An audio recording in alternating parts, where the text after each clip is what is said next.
انسانی تاریخ میں ایسی کون سی قوم تھی جس پر اللہ تعالیٰ کا اتنا سخت عذاب نازل ہوا کہ آج تک اس کی مثال نہیں ملتی۔ آج ہم آپ کو ایک ایسے واقعے کے بارے میں بتانے جا رہے ہیں جو نہ صرف دل دہلا دینے والا ہے بلکہ ہر دور کے انسانوں کے لیے ایک زبردست سبق بھی ہے۔ یہ کہانی ایک ایسی قوم کی جس نے اپنے خالق کو کھلم کھلا للکارا، جس نے وہ گناہ کیا جو اس سے پہلے کسی نے نہیں کیا تھا، اور جس کا انجام اتنا خوفناک تھا کہ آج بھی اسے یاد کر کے رونگٹے کھڑے ہو جاتے ہیں۔ یہ قوم کون تھی، انہوں نے کیا کیا اور ان پر کیسا عذاب آیا؟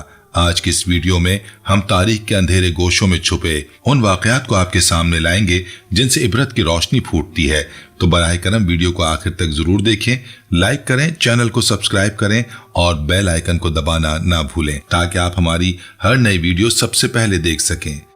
ایک ایسا خوفناک دور جس کی دہشت کی مثال تاریخ میں کہیں اور نہیں ملتی، اور ایک ایسی سرزمین جو دنیا کی معلوم بستیوں سے بہت دور سرکشی اور فساد میں ڈوبی ہوئی تھی۔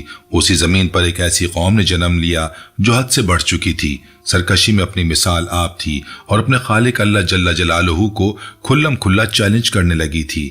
یہ ایک فاسق اور فاجر قوم تھی جس نے زمین پر وہ فساد برپا کیا جو ان سے پہلے کسی امت نے نہیں کیا تھا۔ انہوں نے اللہ جل جلالہ کو کفر اور عناد کی زبان میں للکارا، گویا وہ رب کی عظمت، اس کے جلال اور اس کی جبورت کو پہچانتے ہی نہیں تھے۔ پھر وہ لمحہ آیا جب اللہ جل جلالہ نے انہیں ان کے اعمال کا ایسا بدلہ دیا جسے سن کر آج بھی رونگٹے کھڑے ہو جاتے ہیں، اور انہیں بتا دیا کہ وہ رب کون ہے جو عزیز بھی ہے، قوی بھی ہے اور ہر شے پر مکمل قدرت رکھنے والا ہے۔ یہ بدبخت قوم قوم عاد یا قوم لوط کہلاتی تھی۔ ایک ایسی قوم جب بھی اس کا نام لیا جاتا ہے تو لعنتوں کی گونج سنائی دیتی ہے اور عذاب الہی کے زلزلے یاد آتے ہیں۔ ایک ایسی قوم جس کا نہ کوئی نسب باقی رہا، نہ مکمل تاریخ محفوظ رہی اور نہ ہی کوئی آثار، گویا انہیں صفحہ ہستی سے مٹا دیا گیا۔ مگر اللہ جل جلالہ نے ان کا ذکر قرآن کریم میں ہمیشہ کے لیے محفوظ کر دیا تاکہ بعد میں آنے والی نسلیں عبرت پکڑیں، اور حضرت جبریل علیہ السلام نے محض ایک ہی چیخ کے ذریعے اس پوری قوم، اس پوری سرکش تہذیب کو نیست و نابود کر دیا۔ وہ یوں مٹ گئے جیسے شبنم مٹ جاتی ہے، اور ان کی طاقت، ان کا غرور اور ان کی بغاوت یوں ختم کر دی گئی جیسے کاغذ سے سیاہی صاف کر دی جائے۔ تو آخر یہ بدبخت قوم عاد کون تھی جس کا ذکر قرآن کریم میں آیا؟ حضرت جبریل علیہ السلام کے ساتھ ان کا اصل قصہ کیا ہے؟ اللہ جل جلالہ نے انہیں بعد میں آنے والی امتوں کے لیے عبرت کی نشانی کیوں بنایا؟ ان کی بستی کو یہ خوفناک نام کیوں دیا گیا؟ ان کی طرف بھیجے گئے نبی کے ساتھ اس ظالم قوم نے کیا سلوک کیا؟ اور آخر اللہ جل جلالہ ان پر اس قدر شدید غضبناک کیوں ہوا؟ عزیز ناظرین، آج کی اس ویڈیو میں ہم آپ کو لے چلیں گے تاریخ کے ان اندھیرے راستوں پر جہاں سے لرزہ خیز عبرتیں پھوٹتی ہیں، تاکہ آج ہم ایک ایسی ہولناک داستان جان سکیں جو دلوں کو دہلا دینے والی ہے۔ اللہ رب العالمین سبحانہ تعالی نے اپنے معزز انبیاء میں سے ایک نہایت کریم نبی کو ایسی قوم کی طرف بھیجا جو اپنے زمانے کی سب سے مفسد، فاسق، کافر اور فاجر قوم تھی۔ وہ بستی روئے زمین کی بدترین بستیوں میں شمار ہوتی تھی۔ وہ لوگ بدترین گناہوں، کبیرہ جرائم اور ایسے شرمناک افعال میں مبتلا تھے جن کی مثال ان سے پہلے کسی قوم میں نہیں ملتی۔ اللہ تعالیٰ نے اپنے اس پیارے نبی کو صدوم، عمورہ، ادومہ اور ان کے گرد و نواح کی بستیوں کی طرف مبعوث فرمایا، جیسے کہ ان کے نام اہل کتاب کی روایات میں بھی محفوظ ہیں۔ ان کا شہر ایک بڑا اور مشہور تجارتی مرکز تھا جو بحیرہ میت کے علاقے میں کنانی سرزمین پر واقع تھا۔ اس قوم کی طرف تشریف لانے والے عظیم نبی حضرت ابراہیم علیہ السلام کے بھتیجے تھے۔ وہ واحد مرد تھے جو حضرت ابراہیم علیہ السلام پر ایمان لائے اور انہی کے ساتھ شام کی سرزمین کی طرف ہجرت کی۔ جب حضرت ابراہیم علیہ السلام عراق میں بابل کے لوگوں کی ہدایت سے مایوس ہو گئے تھے تو انہوں نے اپنی قوم کو چھوڑ کر اللہ کی وسیع زمین کی طرف ہجرت کی، اور یہی نبی ان کے ہم سفر بنے۔ پھر اللہ تعالیٰ نے انہیں اسی فاسق اور سرکش قوم کی طرف رسول بنا کر بھیجا۔ وہ ان کے درمیان رہے، انہیں اللہ رب العالمین کی وحدانیت کی طرف بلاتے رہے، اب اس رب کی عبادت کی دعوت دیتے رہے جس کا کوئی شریک نہیں۔ وہ انہیں فسق، فجور، شرک، کفر، سرکشی اور بغاوت چھوڑنے کی تلقین کرتے رہے اور ان کے قبیح اور گھناؤنے اعمال سے روکتے رہے، خاص طور پر ایک ایسی بے حیائی جس کی نظیر ان سے پہلے کسی جہان میں موجود نہیں تھی، اور وہ برائی یہ تھی کہ مردوں کے پاس ناجائز خواہشات پوری کرنے کے لیے جانا۔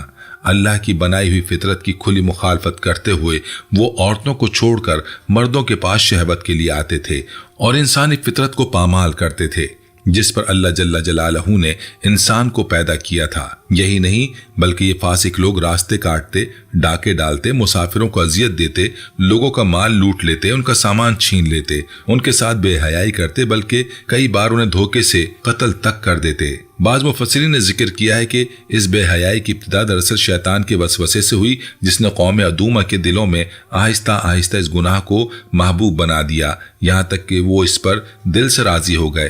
امام قرطبی رحمۃ اللہ علیہ فرماتے ہیں کہ اس قوم کے اس فعل کا اصل سبب یہ تھا کہ شیطان نے اس گناہ کو ان کے لیے مزین کر دیا، اور جب وہ اس میں مبتلا ہو گئے تو آہستہ آہستہ اسے گناہ سمجھنا بھی چھوڑ دیا، بلکہ اسے لذت حاصل کرنے لگے۔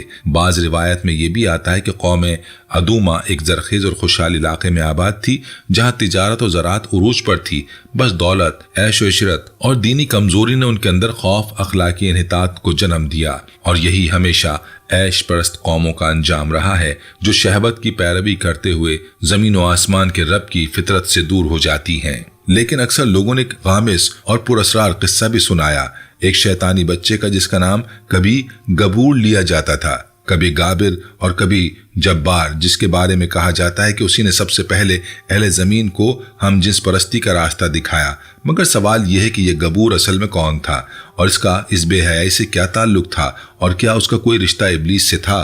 حقیقت یہ ہے کہ یہ تمام نام عوامی یا اسرائیلی روایات میں تو ملتے ہیں، مگر قرآن کریم یا صحیح سنت نبوی میں ان کا کوئی ذکر موجود نہیں۔ بعض قدیم غیر مستند ذرائع میں یہ بات ملتی ہے کہ گبورہ وہ پہلا لڑکا تھا جس کے ساتھ یہ بے حیائی کی گئی، اور وہ ان ابتدائی متاثرین میں شامل تھا جن کی جنسی بے حرمتی ان گزری ہوئی قوموں کے دور میں ہوئی۔ پھر یہی فعل بار بار دہرایا جانے لگا، یہاں تک کہ پوری بستی اس میں ڈوب گئی، مگر نہ کوئی قرآنی آیت نہ ہی کوئی صحیح حدیث اس نام یا اس کردار کی تصدیق کرتی ہے۔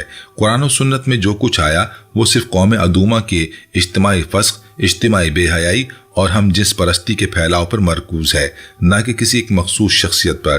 لہٰذا یہ قصہ اسرائیلیات اور غیر معتبر روایات میں شمار ہوتا ہے، جن پر نہ ہم عقیدہ بناتے ہیں اور نہ ہی اعتماد کرتے ہیں۔ چنانچہ اللہ تعالیٰ کے نبی نے اس قوم کو بار بار بدفعلی سے روکا، انہیں اللہ کے عذاب سے ڈرایا، مگر انہوں نے اپنے نبی کی کسی بات کو قبول نہ کیا، بلکہ اپنے فجور، کفر اور بے حیائی پر اڑے رہے، اور اپنے فساد میں اس حد تک بڑھ گئے کہ بالآخر وہ گھڑی آن پہنچی جس کے بعد توبہ کا دروازہ بند کر دیا گیا، اور ان پر اللہ کا وہ عذاب نازل ہوا جسے کوئی طاقت روک نہ سکی۔ ان فاسق لوگوں نے اپنے نبی کو اذیت دینے کی کوشش کی اور یہ طے کر لیا کہ اب انہیں اپنی بستی سے نکال دیا جائے، صرف اس بہانے سے کہ وہ پاک باز بنتے ہیں۔ یہ قوم اس قدر گناہ میں ڈوب چکی تھی کہ پاکیزگی انہیں جرم محسوس ہونے لگی تھی۔ اسی ناپاک سوچ کی وجہ سے انہوں نے ارادہ کر لیا تھا کہ اللہ کے انبیاء میں سے ایک نبی کو اپنی خبیث بستی سے باہر نکال کیا جائے، بس اللہ تعالیٰ نے ان پر وہ عذاب نازل کرنے کا فیصلہ فرما لیا جو ٹلنے والا نہ تھا، وہ عذاب جس سے نہ کوئی نجات ممکن تھی نہ کوئی فرار، اور وہ سزا جس سے کوئی نہ بچ سکتا تھا۔ اللہ جل جلالہ نے اس ناپاک قوم کو تمام جہانوں کے لیے ایک کھلی نشانی، آنے جانے والوں کے لیے عبرت اور اہل عقل کے لیے سبق بنا دیا، کیونکہ انہوں نے اپنے نبی کو کمزور سمجھا اور ان پر ظلم کیا اور ان کی بات کو ٹھکرا دیا۔ ان پر ایمان لانے والوں میں ان کے صرف 2 بیٹیاں شامل تھیں، باقی پوری قوم اناد، کفر اور بے حیائی پر اڑی رہی، یہاں تک کہ اس نبی کریم علیہ السلام کی بیوی بھی ان پر ایمان نہ لائی۔ وہ اپنی قوم کے ان گناہوں پر راضی تھی اگرچہ خود اس میں شریک نہ تھی، لیکن نہ اس نے اس برائی کا انکار کیا اور نہ اللہ کے نبی پر ایمان لائی، بلکہ وہ خوبصورت مہمانوں کا پتہ اپنی فاسق قوم کو بتا دیتی تھی۔ اللہ تعالیٰ نے اسے اور اس کی قوم کو قیامت تک ہر کافر کے لیے نصیحت اور عبرت بنا دیا۔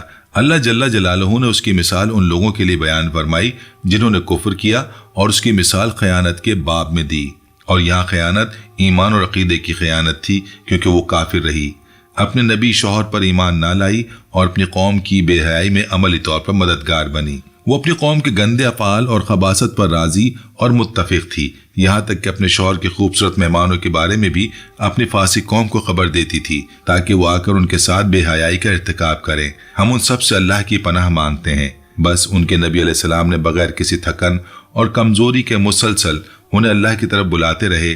انہوں نے اپنی پوری کوشش صرف کر دی کہ شاید یہ لوگ کفر، بے حیائی اور برائی سے باز آ جائیں جن میں وہ مکمل طور پر ڈوب چکے تھے، لیکن وہ اپنی ضد اور سرکشی پر قائم رہے۔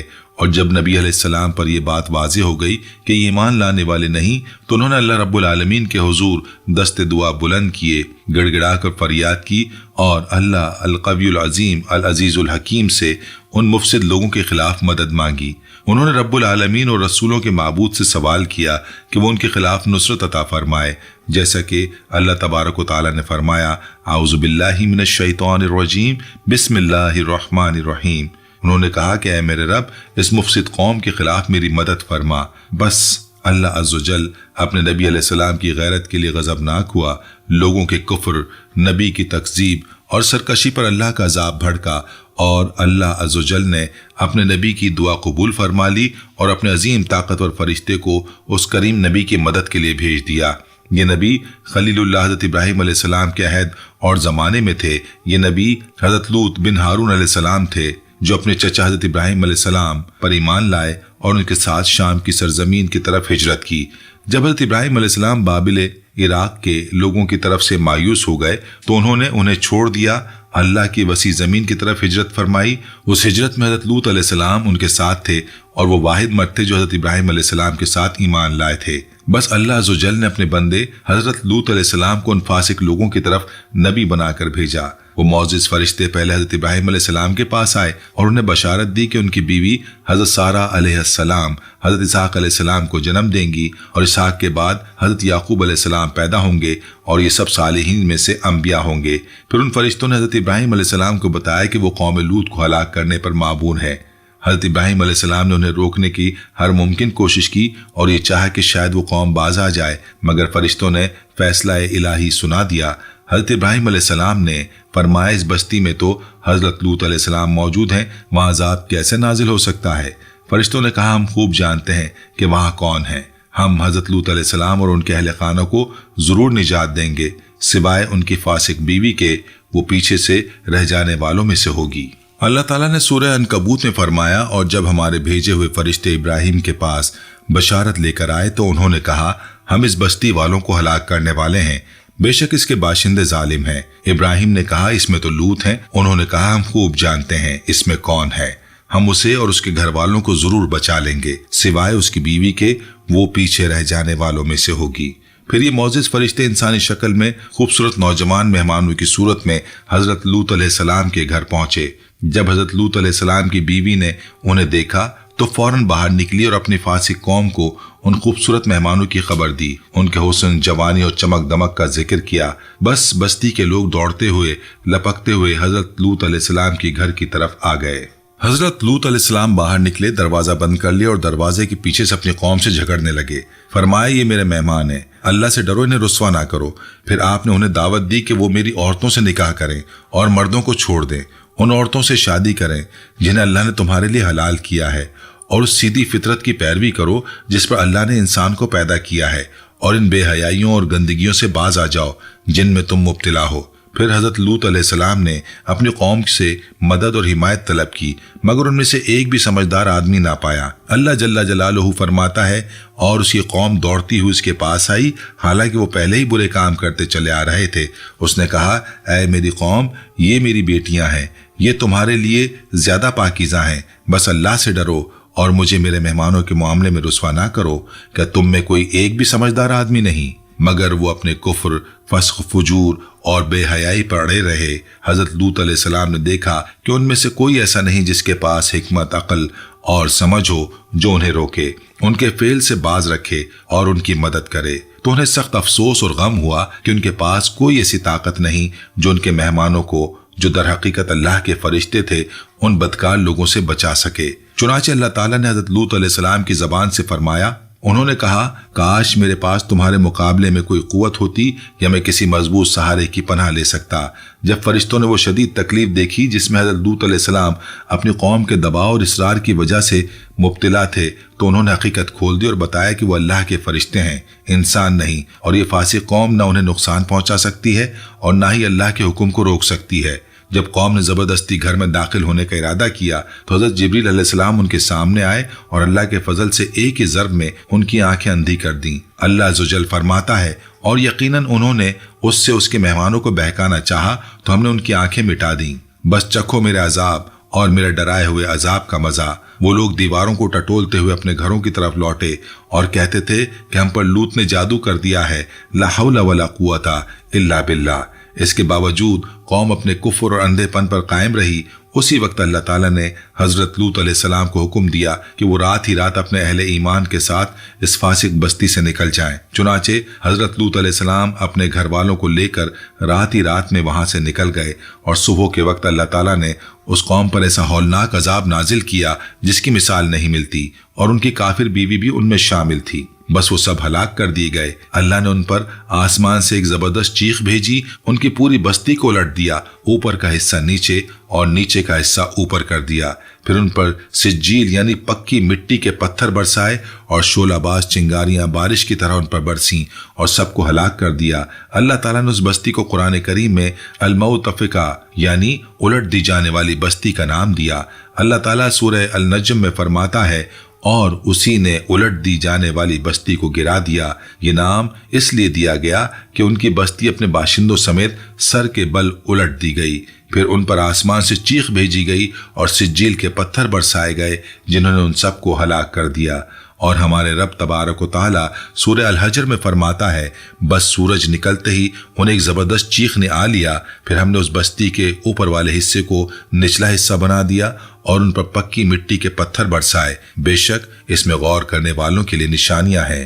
یہ سب کچھ قوم لوط کے اس ہولناک جرم کی وجہ سے ہوا جس کی مثال ان سے پہلے دنیا کی کسی قوم میں موجود نہ تھی۔ اللہ تعالیٰ نے اس قوم کو ایسی سزائیں دیں اور عذاب کی ایسی اقسام ان پر جمع کر دیں جو ان کے سوا کسی اور امت پر جمع نہیں کی گئیں۔ جیسے میں علامہ ابن قیم رحمہ اللہ فرماتے ہیں کہ اللہ تعالیٰ نے قوم لوط سے پہلے جہانوں میں سے کسی کو ایسے کبیرہ گناہ میں مبتلا نہیں کیا اور نہ ہی کسی کو ایسی سزا دی تھی جیسی اس قوم کو دی گئی، اور ان پر عذاب کی وہ تمام صورتیں جمع کر دی گئیں جو کسی دوسری امت پر جمع نہیں کی گئیں۔ ان کے گھروں کو ان پر الٹ دیا، انہیں زمین میں دھسا دیا گیا اور آسمان سے ان پر پتھر برسائے گئے۔ بس اللہ نے انہیں ایسی عبرتناک سزا دی جو ان کے سوا کسی امت کو نہیں دی، اور یہ سب اس جرم کی عظیم فساد کی وجہ سے تھا، یہاں تک کہ قریب تھا کہ زمین اپنے کناروں سے کانپ اٹھے جب اس پر یہ بے حیائی کی گئی، اور فرشتے آسمان اور زمین کے کناروں کی طرف گھبرا کر بھاگ کھڑے ہوئے اس خوف سے کہ کہیں ان پر عذاب نازل نہ ہو جائے اور وہ بھی اس کی لپیٹ میں نہ آ جائیں۔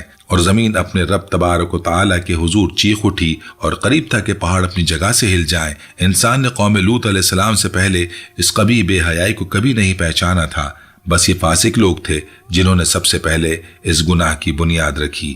اللہ تعالیٰ سورہ اعراف میں فرماتا ہے، اور لوط کو یاد کرو جب اس نے اپنی قوم سے کہا کہ تم وہ بے حیائی کرتے ہو جو تم سے پہلے جہانوں میں کسی ایک نے بھی نہیں کی۔ قوم لوط میں اس بے حیائی کے پھیلنے کے سبب کے بارے میں بہت سی روایات بیان کی گئی ہیں، مگر یہ سب روایات بے دلیل اور غیر مستند ہیں۔ ان میں سے ایک روایت امام سیوطی رحمہ اللہ کی طرف منسوب کی جاتی ہے جو حضرت ابن عباس رضی اللہ عنہما سے بیان کی جاتی ہے کہ انہیں مردوں کے پاس جانے اور عورتوں کو چھوڑنے پر جس چیز نے آمادہ کیا وہ یہ تھی کہ ان کے گھروں اور باغات میں بھی پھل تھے اور راستوں کے کنارے بھی۔ پھر انہیں پھلوں اور پھولوں کی کمی کا سامنا ہوا تو انہوں نے آپس میں یہ طے کیا کہ اگر وہ باہر سے آنے والے مسافروں کو ان پھلوں سے روکیں گے تو ان کے لیے گزارا ممکن ہو جائے گا۔ چنانچہ انہوں نے یہ ظالمانہ قانون بنا لیا کہ جو بھی ان کے ملک میں اجنبی ہوگا وہ اس کے ساتھ بدفعلی کریں گے اور اس پر 4 درہم کا جرمانہ بھی عائد کریں گے۔ ان کا خیال تھا کہ اس طرح لوگ ان کے شہر میں آنا چھوڑ دیں گے، اور یہی وہ بات تھی جس نے انہیں اس عظیم گناہ پر آمادہ کیا جس میں ان سے پہلے کسی نے پہل نہیں کی تھی۔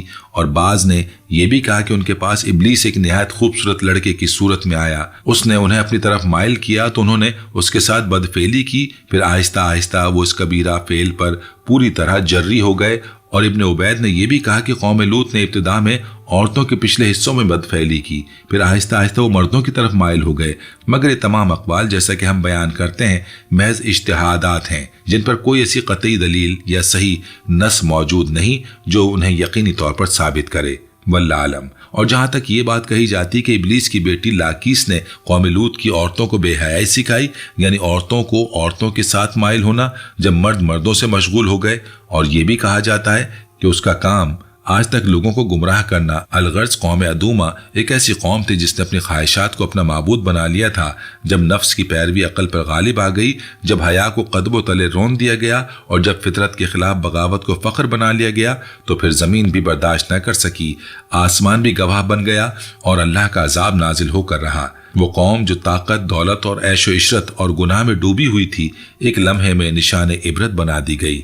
اور آج اگر ہم موجودہ دور کی طرف نظر ڈالیں تو افسوس کے ساتھ کہنا پڑتا ہے کہ وہی گناہ، وہی بے حیائی، وہی فخر کے ساتھ گناہ کا اعلان اور وہی فطرت سے بغاوت آج دنیا کے ہر کونے میں پھیلتی نظر آ رہی ہے۔ آج کی دنیا میں بھی وہی برائی حق بن کر پیش کی جا رہی ہے، وہی گناہ آزادی کے نام پر عام ہو رہا ہے، وہی فساد تہذیب کا لبادہ اوڑھے انسان کے سامنے مسکرا رہا ہے۔ آج بھی لوگوں کو کہا جاتا ہے کہ یہ ترقی ہے، یہ روشن خیالی ہے، یہ آزادی ہے، لیکن حقیقت میں یہ وہی راستہ ہے جو قوم لوط اور قوم ادوما کو ہلاکت تک لے گیا تھا۔ فرق صرف اتنا ہے کہ آج عذاب فوری طور پر نظر نہیں آ رہا، مگر اللہ کی گرفت جب آتی ہے تو نہ اچانک ہوتی ہے نہ ٹالی جا سکتی ہے۔ آج زلزلے ہیں، وبائیں ہیں، آندھیاں ہیں، آگ ہے، سیلاب ہے، بے سکونی ہے، دلوں سے سکون اٹھ چکا ہے، رشتے ٹوٹ چکے ہیں، حیا نایاب ہو چکی ہے اور انسان اپنی ہی تباہی پر خوش ہے۔ یہ سب اسی راستے کے آثار ہیں جس راستے پر قوم لوط اور قوم ادوما چل رہی تھی۔ اللہ ہمیں اس انجام سے محفوظ رکھے، ہمیں اپنی رضا کے راستے پر چلنے کی توفیق دے، ہمیں فحاشی، بے حیائی، سرکشی اور گناہ کے ہر راستے سے بچا لے اور ہمیں ان لوگوں میں شامل نہ کرے جو عذاب سے پہلے پلٹ کر توبہ کرنے والے ہوتے ہیں۔ آمین۔ اے اللہ، ہم تجھ سے تیری رضا، تیری رحمت اور تیری جنت کا سوال کرتے ہیں اور تیرے غضب، تیرے عذاب اور آگ سے تیری پناہ مانگتے ہیں۔ درود و سلام ہو سب سے معزز رسول حضرت محمد مصطفیٰ صلی اللہ علیہ وآلہ وسلم پر، اور تمام تعریف اللہ رب العالمین کے لیے ہے۔ السلام علیکم رحمت اللہ وبرکاتہ۔